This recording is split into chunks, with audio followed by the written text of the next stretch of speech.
tal, amigos? ¿Cómo están ustedes? Para mí es un gusto y lo saben. Esto que nos presenta y es nuestra presentación artística tiene que ver con la esencia, con el dar, con el estar, con el ser uno mismo. Estas palabras que frecuentemente nosotros usamos están ahí.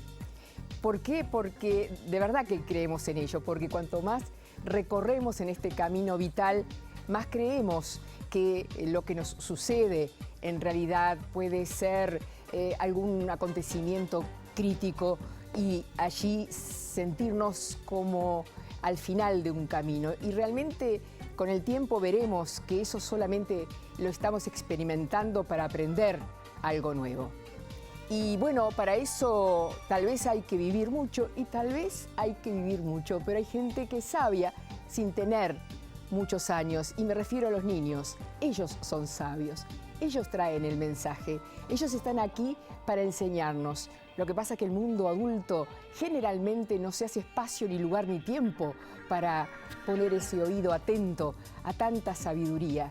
Es que hemos sometido a los niños, al mundo infantil, así como a los diferentes. En realidad, este es un llamado a poder usar esta generosidad con la que hemos nacido, que es símbolo y síntesis del amor que a veces no expresamos, pero que está dentro nuestro. Y por eso quiero compartir con ustedes el programa de hoy, con este informe y de esta forma.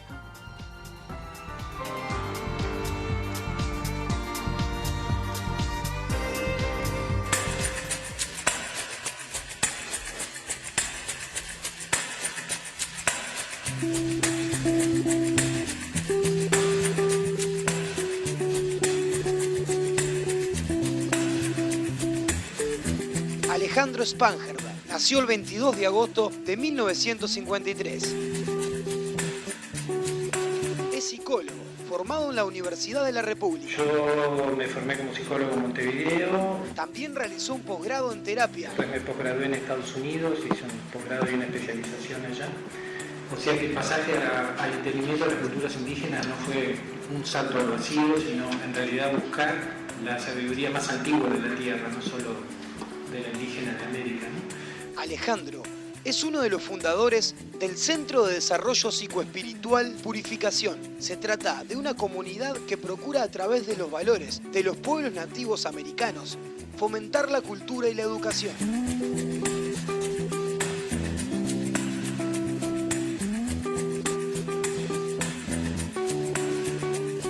Lo que sucede cuando tratamos de comprender el mundo con la cabeza, no nos damos cuenta que de esa forma creamos un caos, porque lo único que hace la mente es disociar y dividir la totalidad en partes. También es fundador del primer centro gestáltico de Montevideo. Tiene 5 libros editados.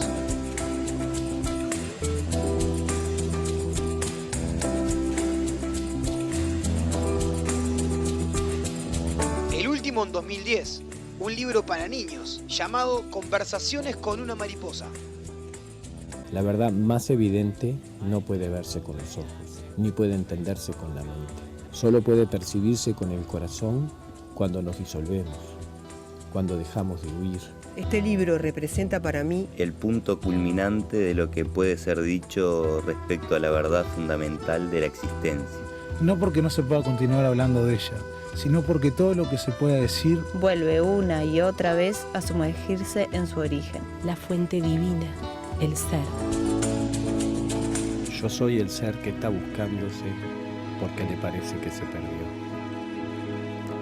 Aunque parezca paradojal, toda búsqueda espiritual está condenada al fracaso.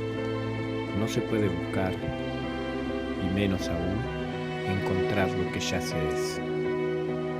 Sin embargo, la búsqueda es imprescindible. Lo que no sabemos en ese momento es que lo que buscamos está escondido dentro de nosotros.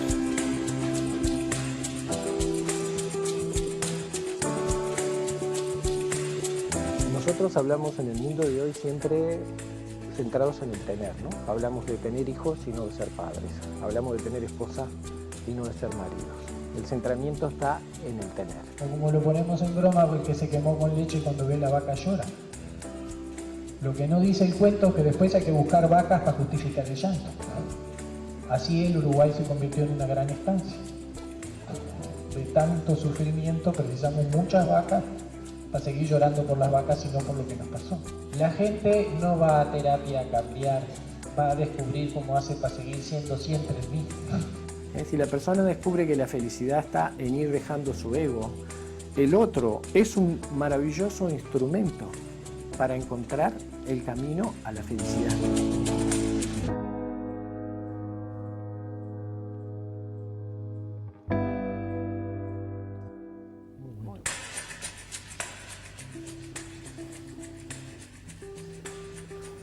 Puedo decir, Alejandro, bienvenido.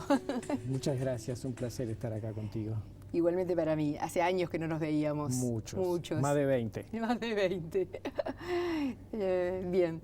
En ese camino hubo muchas cosas. Muchas. En el tuyo y en el mío, en los caminos recorridos. Sí. Psicólogo gestáltico, seguramente te habré entrevistado en ese momento por esa razón. Pero hoy ya eres un abuelo de medicina, un chamán, un hombre del camino de la verdad, del camino rojo, y de eso quiero hablar. Bueno, ¿por dónde empezamos? Por donde vos quieras. Estoy totalmente disponible. El camino espiritual no es necesario, como decías en el informe, porque es una búsqueda que desde el comienzo se sabe que no va a ser importante porque estamos buscando quiénes somos y eso está siempre estuvo con nosotros, ¿no? ¿Por qué, sabiendo todo esto, igual tú buscaste espiritualmente y siendo psicólogo? Bueno. Tú me dijiste por cualquier Está muy lugar. bien, ¿no? Quiero aclarar ese concepto, ¿no? Es una paradoja, porque en realidad aquel que está buscando y aquel que quiere encontrar, al que quiere encontrar, son la misma persona. Entonces, por eso, lo único que es real, que es el espíritu, no puede ser realizado porque es lo que somos. La búsqueda o el camino del autoconocimiento no es saber quién uno es, sino descubrir quién uno no es. Despejar.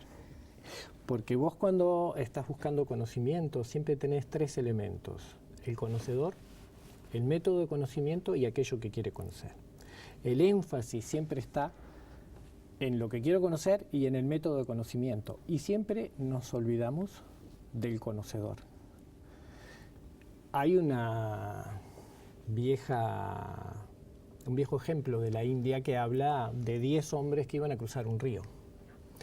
Entonces, el río estaba difícil. Cuando llegaron a la otra orilla, se preguntaron, bueno, vamos a contarnos a ver si nos salvamos todos.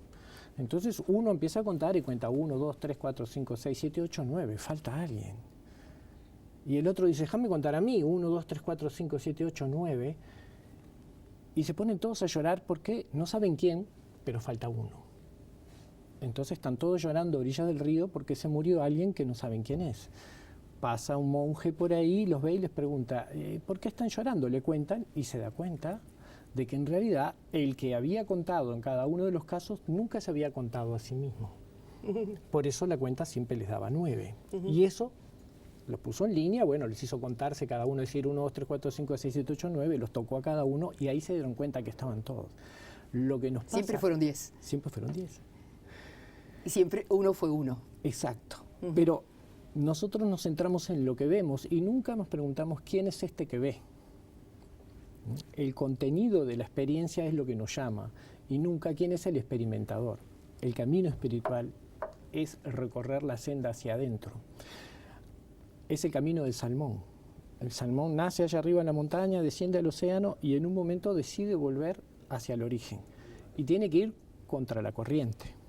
El camino espiritual es descubrir que no somos el cuerpo, que no somos las emociones, que no somos los sentimientos, que no somos la mente, porque todo lo que podemos conocer está separado de nosotros. Pero la conciencia es en realidad el espacio donde todo eso ocurre. Hacer un camino espiritual es llegar a darse cuenta que esa conciencia, que es el espíritu sin forma, es lo que somos. No sé si se entiende, pero vale la pena hacer ese recorrido. Vale la pena hacer ese recorrido. Es difícil porque implica ir contracorriente de todo lo que tú creías que era. En algún momento ya sea por un accidente o una pérdida, o hasta aún por haber tenido éxito en la vida, la gente se da cuenta que la felicidad no está en nada de lo que hay afuera. A veces las victorias son tramposas. Son muy tramposas. Hay mucha gente que al llegar al pináculo de su éxito entra en una gran crisis, en una depresión, en una falta de sentido, porque momentáneamente el ego se queda sin nada más. El ego precisa algo para vivir. Entonces no le importa mucho si es un triunfo o es una derrota, no le importa ser el mejor, puede ser el peor, pero necesita de eso. ¿Y cuánto nos está pasando de eso a nivel colectivo? Sí. Absolutamente. Vamos a hacer una pausa. ¿Cómo no? Porque esto merece un poco más de tiempo. Dale. Ya venimos.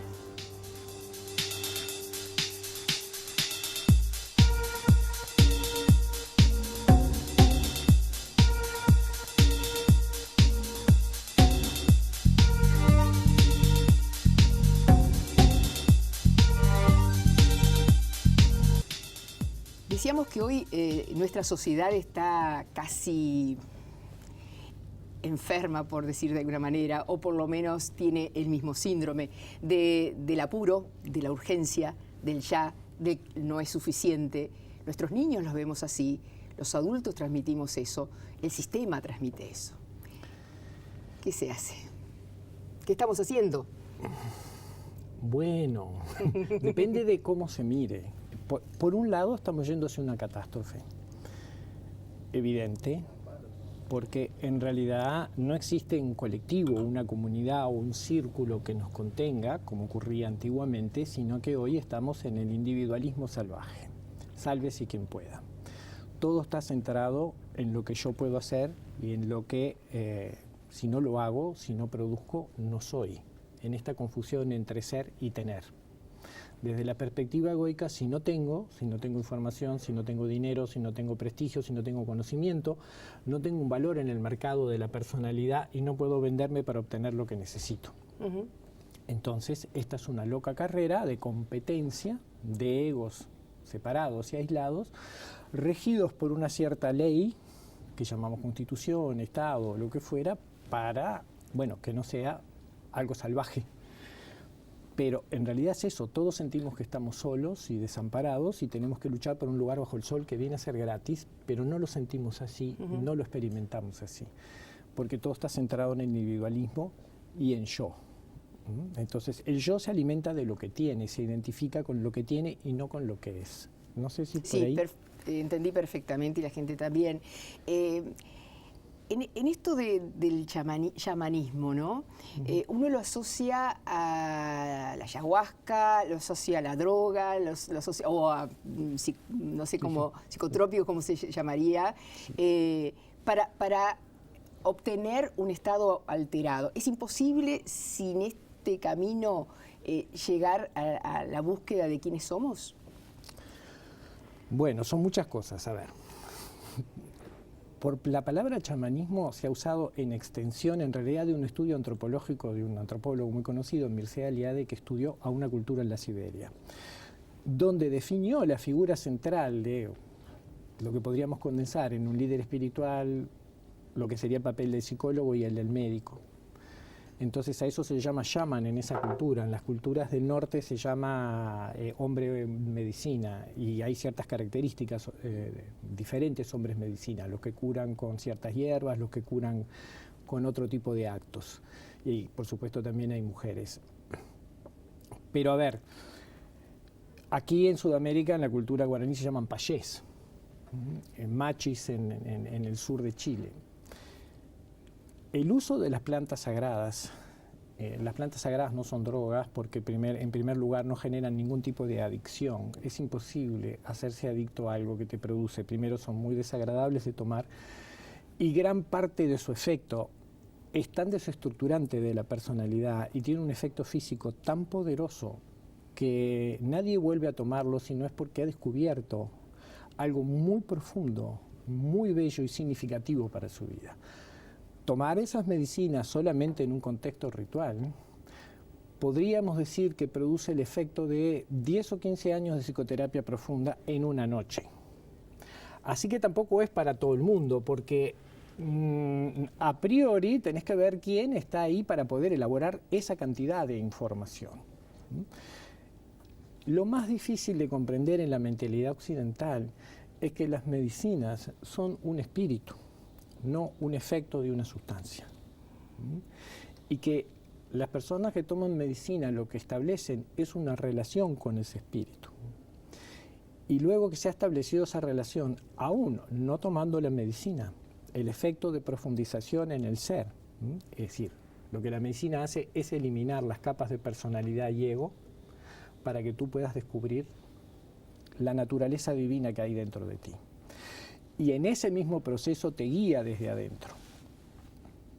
Tú puedes hablar con la medicina y la medicina te responde. Y distinguís con total claridad que no son tus pensamientos ni es tu mente. Por eso es muy difícil de explicar esto para alguien que nunca pasó por eso. Es como tratar de explicar la experiencia de la iluminación a alguien que nunca la ha vivido, porque es una paradoja. ¿Cómo explicas tú un estado donde no existe la mente y el ego, que es lo que usamos para comunicarnos con otros?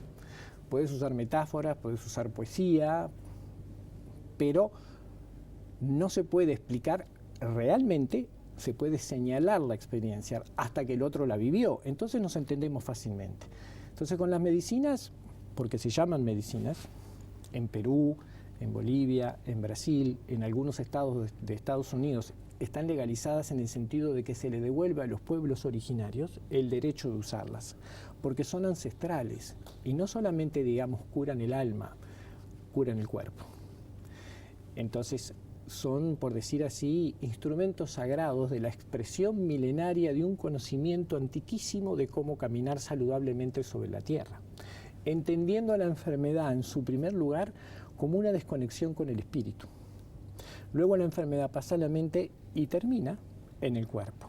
Esto que hoy la biodecodificación, Hammer y tanta otra gente está llegando a esa misma conclusión, los antiguos de esta tierra y de todos los pueblos originarios de la tierra con diferentes plantas sagradas ya lo sabían.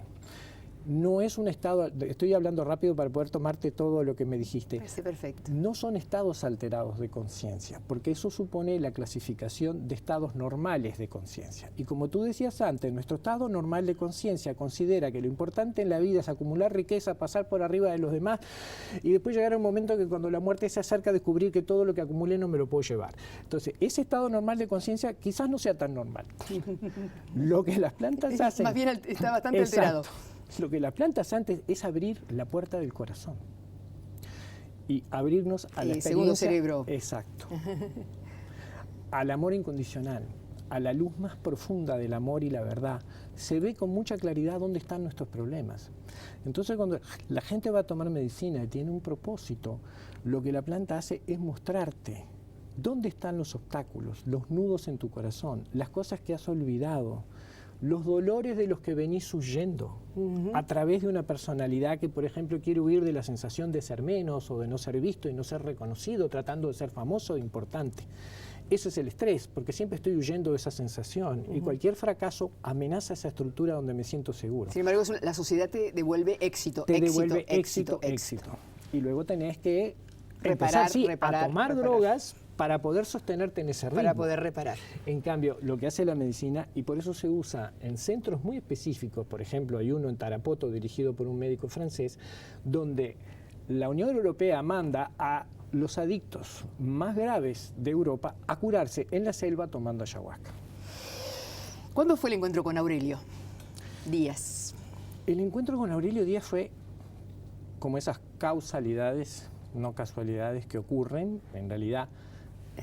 Con la ayahuasca me pasó lo mismo. La ayahuasca vino y golpeó la puerta de mi casa. Yo no tenía ni idea que existía. Acababa de publicar mi primer libro y vino un señor a golpearme la puerta a decirme: por lo que vos escribiste, era un psicólogo uruguayo que vivía muchos años en Brasil, en Bahía, y trabajaba con psicología transpersonal y era parte de la Unión del Vegetal, una entidad legal que usa la ayahuasca como forma de cura en Brasil, y me dijo: tú tenés que tomar ayahuasca. ¿Y qué es la ayahuasca? Me explicó. Y entonces fui y tomé ayahuasca y hice un viaje impresionante que llevaría un tiempo explicarlo. Pero a partir de ahí se abrió un espacio diferente de fascinación frente a las culturas indígenas, que aquí en Uruguay no había nada. Mi esposa, que es descendiente de charrúas, estaba muy interesada. Solange Dutrenit, que también es psicóloga, nos formamos juntos en Estados Unidos. Bueno. En Cleveland, en la formación ustedes. En el Gestal Institute of Cleveland. Y allá por el principio de la década de los 80. Y entonces, en esa búsqueda de ella, yo la acompañé al principio muy reticente, porque teníamos muchas cosas, 4 hijos para criar, un centro gestáltico, la universidad donde daba clases, introduciendo una corriente nueva al Uruguay, era mucho laburo. Y además hacernos cargo de traer un camino espiritual indígena a un país que se sentía orgulloso, entre comillas, de no tener indios, depositando en lo indígena todo lo peyorativo, lo desvalorizado. Entonces nos metíamos en otro viaje. Pero ella insistió. Bueno, gracias por haber insistido, porque todas nuestras vidas cambiaron a partir de ese momento. No es que fueran malas, se profundizaron en un sentido muchísimo más amplio de lo que es la vida. Y ahí ella, bueno, vinieron unos amigos que habían estado en un encuentro en Bolivia de varios líderes espirituales nativos de América y participaron de una ceremonia de medicina con Aurelio Díaz y vinieron fascinados. Y vinieron a pedirnos ayuda a nosotros, al Centro Gestáltico, para organizarlo.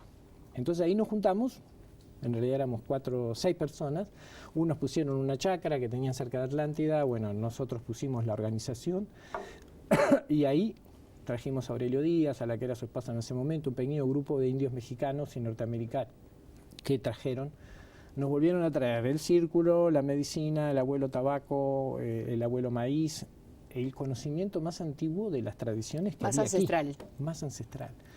Porque esto corre, este río, digamos, corre desde los Estados Unidos hasta... Desde Alaska a Tierra del Fuego. De Alaska a Tierra del Fuego, como nos gusta decir. Es la misma cosmovisión indígena. Es la misma cosmovisión indígena. Es la misma cosmovisión.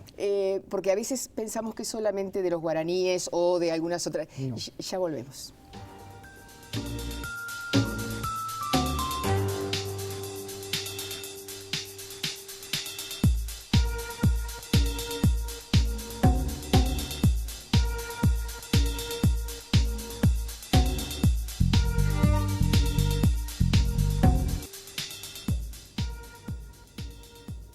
Amigos, en este mes de nosotras, las mamás, ustedes pueden aprovechar las recargas mixtas en la mejor red Vera LTE.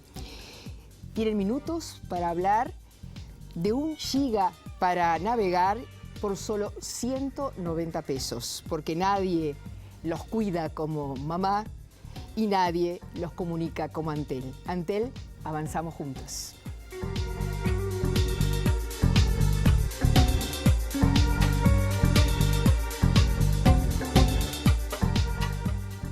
Muchas veces uno se pregunta, ¿qué necesidad? Yo tengo algunas amigas que dicen, amigos que dicen, ¿con qué necesidad saber más de uno, encontrarse, cuando uno de pronto tiene armonizado su vida, ¿no? Con sus actividades, con sus relaciones, con sus afectos?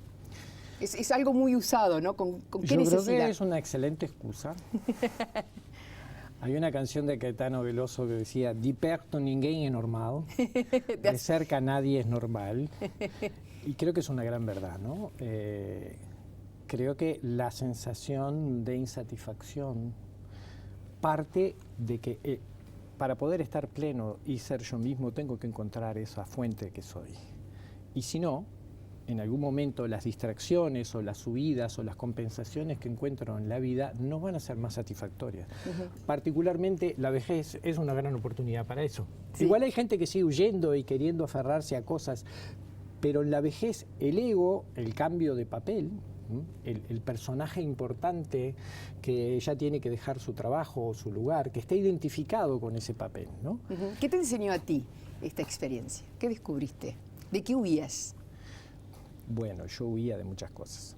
Y mis personajes, ¿no? Porque, por ejemplo, en este programa, ¿no? Para hacerlo personal, yo puedo tener varios personajes a cada uno. Soy un psicólogo prestigioso, por lo menos para mucha gente. Aquí, a nivel internacional, he tenido libros publicados en el exterior. La gente escucha lo que alguien con la formación que yo tengo para decir. Así es un disparate. Porque existe un currículum atrás. Correcto. Si yo estoy identificado con eso, y tú me hicieras preguntas que me descolocaran, yo tendría que defenderme de lo que me decís. Si por otro lado, ahora, también soy un chamán, un médico brujo, ¿no? Un abuelo medicina. Un abuelo medicina. Puede generar para alguna gente mucha fascinación, pero también puede generar mucho rechazo. Sí. Está loco, prenden el fuego, hay demonios, qué cosas raras hacen, se drogan, todas esas fantasías que están en la gente. Pero si yo estoy libre de esas identificaciones, porque tuve la oportunidad de descubrir que esos personajes no soy yo, que en todo caso puedo usarlos porque están subordinados a la tarea del ser, entonces soy libre.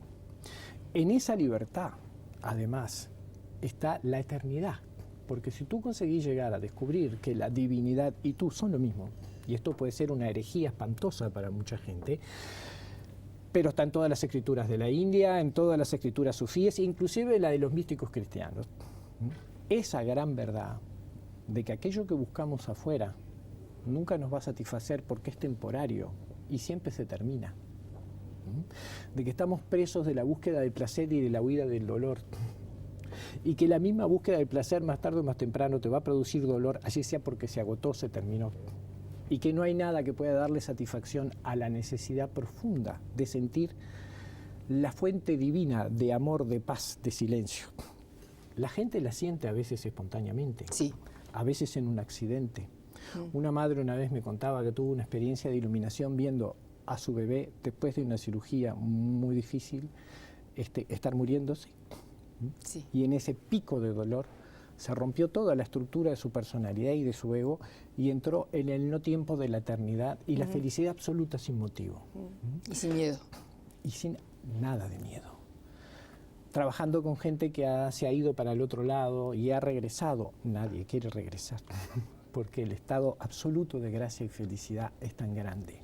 Entonces, nadie que viva en la vida que llamamos normal y cotidiana, por más distraído, o sea, ocupado que esté, sí, realmente feliz.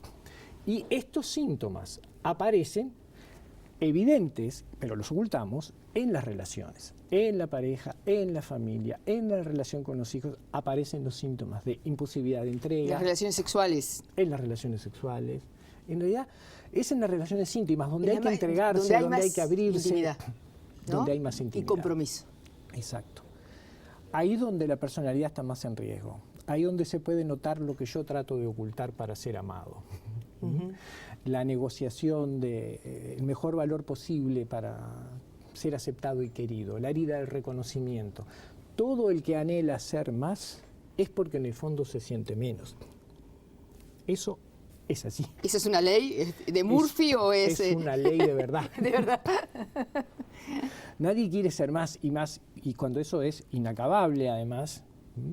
Se sino, siente, en el se fondo siente no mucho está huyendo eso de un últimamente. sentimiento de menos. Se comenta mucho eso, ese vacío existencial últimamente. O esa depresión fría que se suele llamar ahora en estos nuevos tiempos como depresión fría, que es esta cosa de ese instante de pronto, de unidad con nosotros mismos, pero que nosotros, como no tiene nada, creemos que es la nada. Exacto. No sé si Te entiendo perfectamente. fui clara. La gente Lo he experimentado. Ahí está. La gente confunde la muerte con ese estado. La palabra nada resulta más comprensible en inglés, porque en inglés es nothing, no thing, no cosa. No cosas. Y la palabra nadie es nobody, no cuerpo. El espíritu no tiene forma, no tiene cuerpo, no tiene tiempo. Y es un estado de gracia, de eternidad. Entonces, cuando la gente va a hacer un proceso de transformación, como decía, y la gente no va a terapia a cambiar, sino a descubrir como una y otra vez hace pasar siempre lo mismo. Porque la gente no cambia. ¿Y para qué? Básicamente. Puede cambiar. Pero cuando queremos cambiar, el truco es este. Yo percibo que me falta algo y lo quiero consumir afuera. La culpa es de mi esposa, la culpa es de tu marido, la culpa es de alguien afuera porque no me da lo que yo quiero. El ¿sí? sistema, la economía, lo que sea. Lo que sea. Vamos a suponer una persona que no puede confiar en la mujer por una experiencia muy dura, por una sensación de ser menos, de no poder ser querido, entonces se consigue una mujer mucho más joven, que además seguramente le faltó papá cuando era pequeña. Entonces yo soy el proveedor, soy mayor, tengo 20 años más, hago el papel de papá perfecto. Y confío en que ella nunca me va a dejar porque depende de mí y yo estoy depositando en el banco de afecto un montón de dinero, por decir, no dinero, ¿no? Simbólicamente hablando. En la cuenta corriente esa, en la caja de ahorro esa. Exacto. Que debiera estar llena de felicidad, entre otras cosas. Y ella está muy feliz porque tiene lo que nunca tuvo, un hombre amoroso que la cuida, que se dedica para ella. Pero una vez que ese contrato inicial, inconsciente de la pareja, se cerró, ambos se sienten a salvo de lo que vienen huyendo. ¿Me explico? Sí. Él, de no ser suficiente para una mujer, y ella, de no ser suficiente para un padre que la quiera, que la mire, que la mime. Alguno de los dos, una vez que ha obtenido esa seguridad, quiere retomar el crecimiento donde quedó estancado. Entonces ella va y le dice, ay, mi amor, yo tengo ganas de volver a estudiar porque dejé la carrera y él siente toda la amenaza. Si ella se pone a estudiar con otros muchachos más jóvenes y todo, la inseguridad, ¿dónde quedo yo? Entonces le dice, no, que vas a estudiar, ¿qué te falta? ¿Qué es lo que no te doy yo? ¿No? Y ahí ella tiene miedo de que él se disguste y la abandone, entonces empieza la negociación del sufrimiento. Pero si él insiste demasiado en quedarse en ese lugar, ya no es el papá bueno del que ella se enamoró, así que también tiene miedo. Así que al final transan y le dice, está bien, vos vas, pero yo te llevo y te voy a buscar. Y luego viene, bueno, estudian tus compañeritos en casa, tú no vas a la casa de nadie. Y ahí él hace de buen papá, les prepara la leche. ¿Acuerdos explícitos o a veces acuerdos tácitos? Son tácitos. Ah, porque son tácitos. Hay una parte de eso que nunca se habla. Claro, hay cosas que no se dicen, que no se acuerdan. Entonces, se va haciendo más laxa la situación y se va negociando sin hablar. Ahí va, y la pareja empieza a tener picos de crisis. Él se pone celoso porque escucha a los compañeros de su esposa riéndose. ¿Pero ustedes qué están haciendo? ¿Estudiando? Y aquel de allá te mira con cara, ¿no? Entonces ella se arrepiente, quiere dejar de estudiar, él no quiere ser malo, se encuentran de vuelta, hasta que un día van a terapia. Y si pueden hablar de lo que realmente les pasa, pueden sanar. Pero el contrato se tiene que modificar. ¿Me explico? Sí. Y la mayor parte de nuestras relaciones son contratos inconscientes que no se han vuelto explícitos. Entonces, la mayor parte de las personas vive con miedo de ser descubierto. ¿Se entiende? Se entiende. Y no puede haber felicidad en eso porque no hay plenitud y porque además la felicidad la estoy tratando de obtener a través de manipular a otro que complete lo que yo siento que me falta. Y nadie en todo el universo puede darme lo que me falta. Puede acompañarme a encontrarlo, pero está dentro mío. Una pareja es un maravilloso camino espiritual cuando ambos somos capaces de apoyarnos el uno al otro para encontrar la verdad que está dentro nuestro. Ahí fluye el amor. Se llama Uno por Uno, por eso. Exacto. Tu yerno, Alejandro Korch, me pidió en especial que te hablara de Walla Black Elk, cuando fue el Senado de los Estados Unidos. ¿Quién es Walla Black Elk? ¿Y qué pasó ese día? ¿Tenemos tiempo? Bueno, Wallace Black Elk es como, el Dalai Lama de los indios norteamericanos. Es uno de sus ancianos de conocimiento más prestigioso. Falleció hace 3 o 4 años. Y para mí fue mi abuelo espiritual. Tuve el privilegio. La gracia. El honor, la gracia. De tenerlo en mi casa, de cuidarlo, de escucharlo, de sentarme a sus pies a escuchar lo que él tenía para decir. Era un ser humano excepcional, capaz de hablar con las plantas, para que te hagas, y literalmente. Me acuerdo que en un momento estábamos ahí, venía mucha gente a visitarlo y él hablaba solo el inglés mezclado con su lakota. Entonces yo en un momento estaba cansado de traducirle. Indígena norteamericano. Sí, es un lakota, un indio Sioux. Sioux. En realidad no son Sioux, Sioux les pusieron los franceses. Sí, la tribu son lakotas. Que no es lo mismo que Dakota. No. Y él me dijo, no te preocupes, mientras esté esa planta ahí, ella me traduce. Y literalmente así fue. Yo dejé de traducir, le seguían hablando y él respondía. Pero bueno, Wallace Black Elk, el corcho quiere que me ponga a llorar en televisión. Sí, me pidió. Especialmente. Porque siempre que cuento esta experiencia me emociona mucho. Me pidió expresamente y yo no sabía si decirlo. No, está bien. Tomo el riesgo. No sé si voy a llorar o no, pero vamos a contar la historia como es. Sí. Una de las veces que estuvo Wallace Black Elk fue al campamento de búsqueda de visión. Fue a acompañarnos. Esa ceremonia indígena que hacemos aquí ya hace como 20 años, en la cual la gente va a meditar, a plantarse bajo un árbol 4, 7, 9 y 13 días de ayuno en soledad. Yo había terminado de hacer mis 7 días, estaba en la mitad del camino. Y aquel campamento en los inicios, 1990 y poquito, éramos muy pocos. Así que era un gran privilegio, lo teníamos para conversar mucho. Y estábamos sentados en un espacio que era como este, un techito de paja y unos banquitos de madera. Y él se acercó y él siempre se ponía a hablar y a enseñar, ¿no? Buscando elevar la conciencia al plano más alto del espíritu, ¿no? Y abrirnos el corazón. Entonces se puso a contar una experiencia, no me acuerdo en qué fecha importante de la historia que se conmemoraba, un hecho histórico en Estados Unidos. Lo invitaron ahí al Senado y hicieron todo un ceremonial para reconocer que en realidad los blancos, cuando habían llegado a Norteamérica, se habían apropiado de una tierra que no era de ellos.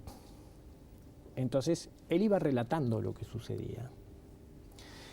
Y entonces contó que el líder de los blancos, como es de los negros, me sale Jesse James, pero no es Jesse Jackson.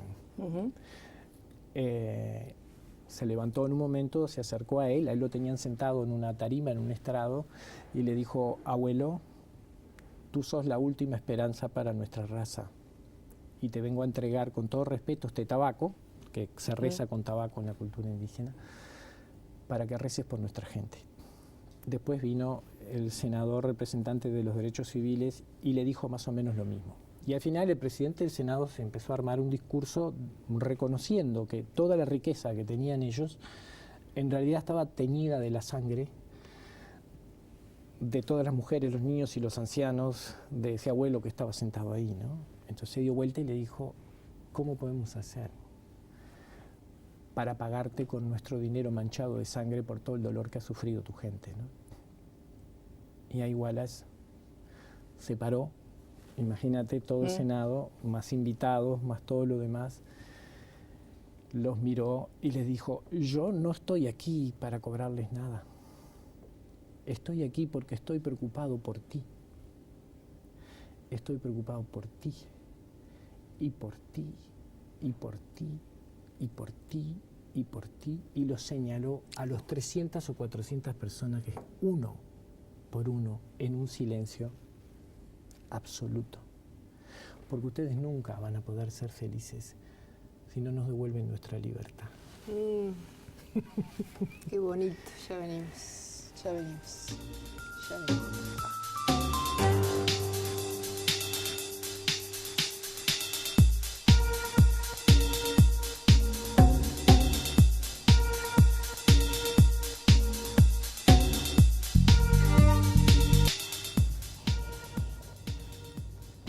El bloque anterior donde Walla Black Elk, que quiere decir alce negro, ¿no? Alce negro. Indígena, Sioux no, dijimos que era... Lakota.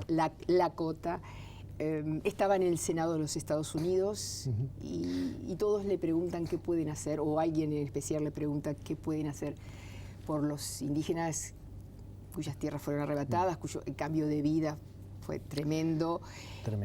Tremendo. Los encerraron en reservas. Es tremendo. Hoy día, no sé, pueden ir desde una comida rápida, porque tienen una subvención, un subsidio, una cuestión así que les dan, pero perdieron la cultura, perdieron la unidad, perdieron la identidad, perdieron quiénes eran.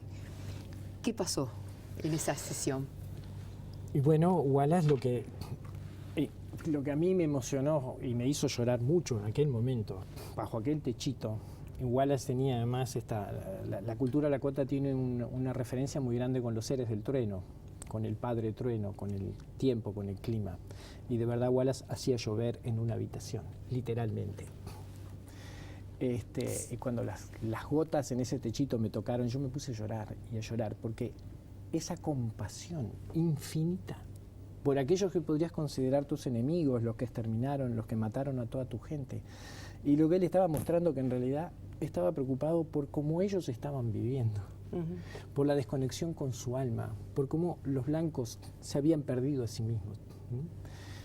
Y pidiendo que les devolvieran su libertad, que le devolvieran la libertad de volver a ejercer sus ceremonias, porque de esa manera todos se iban a beneficiar. Y en realidad, históricamente fue así. Wallace luchó mucho en los años 70, creo que era el gobierno de Jimmy Carter, en el que se aprobó de vuelta el derecho a que los indígenas tuvieran sus ceremonias. Para eso tuvieron que afiliarse o nombrarse como iglesias. Entonces hay las iglesias nativas de los Lakotas, iglesias nativas de los Cheyenne, y de esa manera empezaron a recuperar el uso de sus ceremonias y a partir de ahí a conservar gran parte de sus tradiciones, a pesar de todos esos problemas que siguen viviendo hoy en día. Cuando él señala en aquel momento, ya muchas décadas atrás, a uno por uno, si él estuviera aquí en este momento. Si él estuviera aquí en este momento. Sí. ¿Qué diría de este momento histórico, de este momento? Yo creo que él daría un mensaje muy bello de esperanza que comparto 100%, porque a pesar de todas esas cosas que están pasando y que tienen también mucha difusión, ¿no?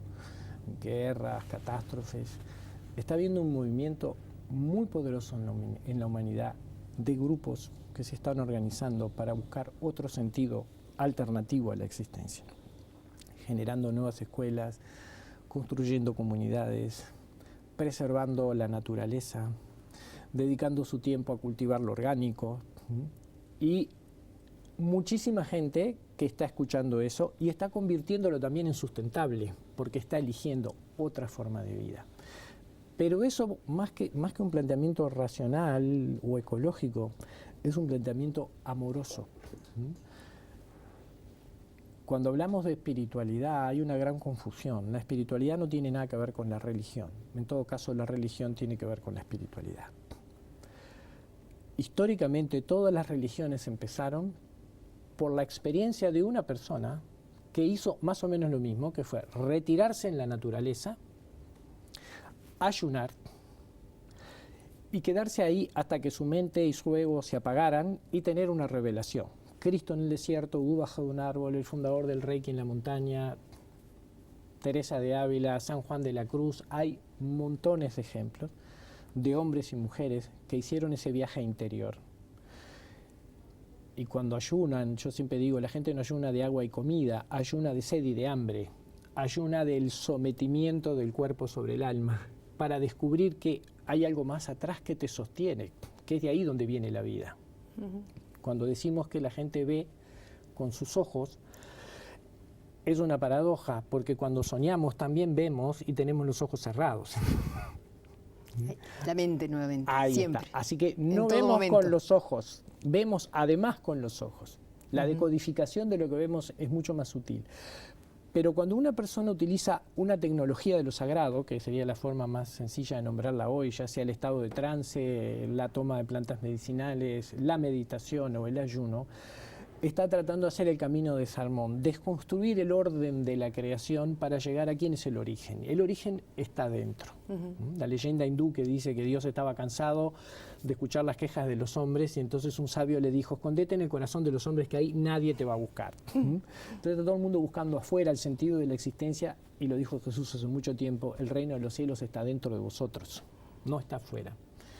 Entonces, esa gente tuvo una revelación, en cada cultura la tomó. Cristo era, claro, un transgresor. Hablar del amor en una cultura ferozmente patriarcal, de los niños, de las mujeres, era un gran delito. Buda se convirtió en un maestro más de la India que no dijo mucho más, nada diferente que todos los maestros iluminados de 30.000 años atrás y fue aceptado en su cultura, nadie lo quiso colgar. Pero todos tuvieron la misma experiencia. Y eso quiere decir que esa verdad que ellos encontraron está disponible para todos. Y cuando digo todos, es todos. La idea de que todos somos uno no es un discurso de la hermandad ideológico por ser buenos, es la realidad. Y hoy en día parece que hay muchísima gente dispuesta a encontrar esa verdad. Y un camino espiritual no es un camino de creencias, es un camino de experiencias. Tiene una tecnología de lo sagrado, tiene una guía y una instrumentación para que cada persona pueda descubrir la verdad por sí misma y sea libre, no sujeta a ninguna doctrina o autoridad o lo que fuera. No estoy criticando a las religiones, porque todas conservan la misma verdad porque empezaron de la misma manera. Entonces, hoy en día estamos asistiendo a un fenómeno masivo en Uruguay y en el resto del mundo de gente que está buscando la verdad, que está buscando adentro suyo el origen de su vida, el origen del sentido, el origen del amor que intenta encontrar afuera porque siente que le falta, está dentro. El propósito fundamental de la vida es despertar de la ilusión de la materia y descubrir la verdad espiritual que la sostiene. Es como un gran sueño, cuando se hace sistémico, es un gran sueño colectivo, ¿no? Sí. Aquí, en esta tierra, los charrúas vivían de esa manera. Esa es la historia no contada del artiguismo. Artigas era mucho más que un líder revolucionario. Él también era un hombre de medicina y un líder espiritual. Y esa meseta de Artigas donde estaba era donde él hacía sus retiros. Es un hecho histórico que puede ser comprobado también. Entonces, aquí en esta tierra caminaron durante miles de años personas que encontraron el secreto de esa verdad y lo podían vivir en el círculo. ¿Tenemos tiempo para hablar un segundito del círculo? ¿Cuánto tengo? Un minuto. ¿Por qué siempre para poner pasa un esto? ejemplo, cuando la luz, que es una, atraviesa un cristal, se convierte en 7 colores visibles para nosotros. Las culturas antiguas, originarias de esta tierra, tenían bien claro que cada uno representaba una parte de esa verdad y que no podían dejar de decirla para ser aceptados y ser queridos. Y tampoco podían imponerle a los otros su verdad, porque reconocían que del otro lado del círculo, los amarillos, yo soy verde, el otro es azul, el otro es rojo, eran todos parte de la luz una. Y de esa manera habían aprendido a vivir en paz y en amor, no solo entre ellos, sino con la totalidad. Entonces, siempre se sintieron ricos y en abundancia, y por eso no necesitaban acumular. Cuando aquí vinieron, muchos pensaban que ellos eran pobres porque no tenían cosas. Pero no tenían cosas porque no necesitaban. Como dice el dicho, rico no es el que más tiene, sino el que menos necesita. Y el que tiene la copa llena de amor no precisa sustitutos. Pero precisa vino. Y bueno, nos tomamos un vino. De H. Stanieri, ¿por qué brindarías? Brindo por la esperanza de la transformación, por la esperanza del despertar y porque eso está disponible para todos. La verdad es para todos. Yo tomo algo tuyo que es que algún día nos alcance aquello de lo que huimos. Exacto. Nos quedó hablar de eso. Nos quedan muchos encuentros todavía. Hasta el miércoles, amigos. Gracias.